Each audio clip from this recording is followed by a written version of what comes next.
Hey, what's up, everybody? It's Charleston, and welcome you guys to another episode of the Dreamerspro Show, where we cover everything from sports, hot topics, classic debates, and entertainment, and when we give you guys a fresh perspective on things and how we see them. And man, we got one of these episodes here for you guys here today, man. So just make sure you go ahead and like the video and subscribe to the channel if you haven't already. I don't even know where to begin with this. Now, it seems like Gilbert Arenas has turned into the poster boy for crazy hot takes over the last few months in the NBA, right? He's been at the forefront of it. As y'all know, he recently came out and made some pretty wild comments about Giannis Antetokounmpo, and the entire basketball community totally roasted him for it. Plain and simple. They just came out and they started barbecuing this guy, right? And the reason I believe they did that was because of a lot of the critiques he had about Giannis fly in the face of the evidence.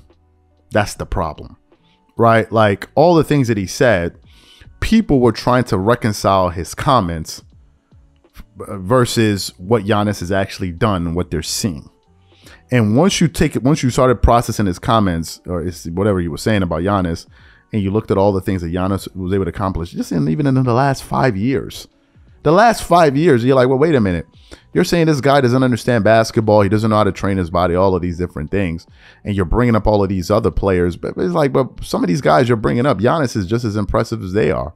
And if for a guy that doesn't understand, he's like what he's doing with his physicality. Okay, so what's your point? But look at his production. So maybe he's not doing it in a way that you like. And that's what the reason, that's the plain reason why people gave Gilbert Arenas, a tremendous amount of pushback. It was just crazy, right? It's like it's like a straight A. It's like a professor walking up to a student that he doesn't like, and he goes, "Man, you're dumb." But the guy's a straight A student. It's like, okay, professor, like it doesn't really kind of make any sense right now what you're saying, right? Like I can understand if the guy was getting D's and F's, but he's a straight A student, so how can you call him dumb? What are you basing it off of? Oh, maybe you just don't like him, right? Probably that could be it. But back to what he just said recently. Gilbert Arenas recently made some comments, and he was asked to give a synopsis of the Lakers on his sports channel. And you just won't believe what Gilbert Arenas had to say about the Lakers. But before we get into his comments, this video is brought to you by sponsor Aura, who's also the official sponsor of the T-Wolves. Do you know what the fastest growing crime in America is today? It's identity theft. Imagine trying to log into your email only to see that your password has been changed. Then you start getting weird notifications from your bank and credit cards, only to find out that all of your personal and sensitive information has been totally compromised. If you think it can happen to you and your family, just know that in 2020, over 49 million Americans were victims to identity theft, costing them a combined $56 billion. That is why we are excited to partner with Aura, who's the sponsor of this video. Aura is the #1 identity theft and financial fraud protection. Aura monitors the dark web and alerts you if any of your passwords and accounts have been breached. And funny enough, after using Aura, I discovered some of my credentials were floating around in the dark web, and the app showed me exactly when and where the breach happened. In addition, Aura allows you to set spending alerts, and they'll notify you of any suspicious transactions. Aura is 4 times faster than any of its competitors in alerting you if someone is trying to open a credit card or obtain a loan using your name. And remember this, every 14 seconds, someone becomes a victim of identity fraud.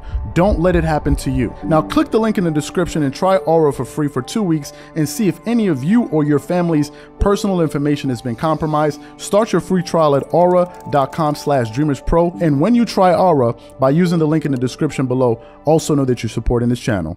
Thank you. So what we want to do is we want to play his comments for you, and then we're going to come back and unpack this entire thing. So take a listen to what Gilbert Arenas had to say here. Okay, we got more defense, cool. But I don't think defense was our problem. I think because we can't score, we don't want to play defense.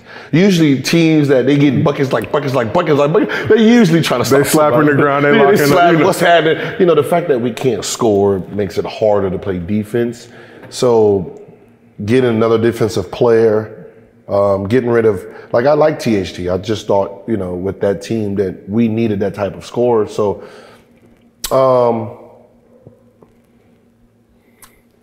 I mean, from our point guard position, I mean, they're gonna be sitting at the free throw line a lot. You know, they're gonna be sitting at the free throw line a lot. I mean, Pat Bev, like, don't get me wrong, he has the capability of scoring. He averaged 37 a game in high school. So it's not like he can't score. He just he has a knack for playing defense, and that's what his mind is set on. So I don't expect him to have more than 15, 16 points this year. No. You know, but I don't know if he's coming off the bench or starting. There's been talk about a Russ Pat Bev lineup working, but we look at the Wait, say that again? I'm just telling you what Did you say 1 and 2? Starting together on the Lakers basketball team. Not 1 and 2. Just letting you know what the internet is saying. I'm a conveyor of the So internet. we just go have our backcourt that can shoot one dropper consistent. All right. So you heard what he said. Let's go over what Gilbert Arenas just said. He said that he doesn't believe that defense was the Lakers' problem last season.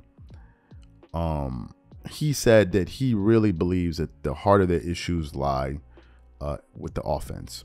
He said because they have problems scoring, they don't want to play defense. Another point he brought up was it's all about being healthy. Those are the two major talking points that he had there.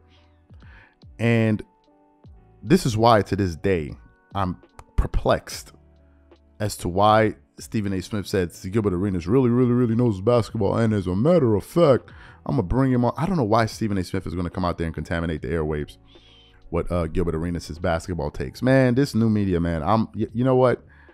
For as much as people were making of it, the new media, this is crazy cuckoo talk that I'm hearing right now. But back to what Gilbert Arenas said. Let me prove to you why it was absolutely about the defense, and their defensive deficiencies are the reason, is the reason that the Lakers lost so much last season. So let's and it had nothing to do with injuries. Let's compare the Lakers to the Clippers, who are right around the hallway. Let's start there. Let's start off with total games missed. With All-Stars. Total All-Star game missed for both the Lakers and the Clippers. For the Lakers, LeBron James missed 25 games. He's an All-Star, obviously. Anthony Davis missed 42 games. And Russell Westbrook missed 4 games. So their All-Star talent missed a combined number of 72 All-Star games missed combined. Right, those are the total games that the Lakers, in effect, played without All-Star talent. I mean, that's the amount of games that they missed. So you got that. Let's look at the Clippers. Kawhi Leonard missed 82 games. Paul George missed 51 games. So the Clippers have a total combined All-Star games missed of 133. So if the Clippers had more All-Star game missed than the Lakers, how can we be blaming it on the injuries? Because I'm assuming when he's talking about injuries, he's referring to LeBron, and most notably he's referring to Anthony Davis, who missed 42 games, right? He's referring to those two guys. Now let's look at the team numbers. Lakers last season scored 112.1 points per game. Keep these numbers in mind. That's what they scored. The Clippers scored 108.4 points per game. So the Lakers were scoring about 4 more points per game, roughly 4 more points per game than the Clippers. We got that. 3.5 more points per game. We got that. Lakers opponents were scoring 115.1 points per game. And the Clippers opponents were scoring, 108.4 points per game. Basically, the exact same points that the Clippers were scoring per game. Now, let's look at the defensive rating for both of those teams.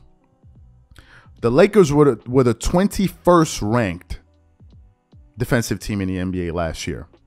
The Clippers were the 8th ranked defensive team in the year. And by the way, last year, that was without their 2 best defenders in Paul George and Kawhi Leonard. Now, let's look at the scoring differential between the points they were scoring and what opponents were scoring. The delta for the Lakers was 3 points per game. The delta for the Clippers was virtually 0. Go look it up. It's up there on the internet, right? It's right there. Hence the reason the Clippers finished the season with a 42-40 record, and the Lakers finished the season with a 33-49 record. The point of basketball is to have more points than your opponents by the end of the game, folks. That's the big idea. That's really what it's all about. If we boil it all down, you want to have more points than these guys that you're playing against by the end of the game, and then you win. That's all it is, really. So what this tells me is defense was absolutely the problem. Usually, teams that can score actually can play defense as well, because every time you score, it allows you to set your defense. We all know this, right? I don't need to be a part of the new media. I don't need to be a coach in high school. I don't need to be a D-level player in college. I don't need to play in the NBA G League. I don't need to be in the NBA to understand this. You don't need to be a rocket scientist to understand this. If you just watch basketball long enough, you'll figure it out, right? Teams that can score usually have an opportunity to set their defense. And if you're clanking shots left and right, it's going to be hard for you to get back on defense, and teams are going to be scoring on you a lot. In transition, and especially if you have players that hate getting back on defense. So we have that. So teams that struggle to score usually have challenges setting up their defense. But if you can score, you can set up your defense. We get that.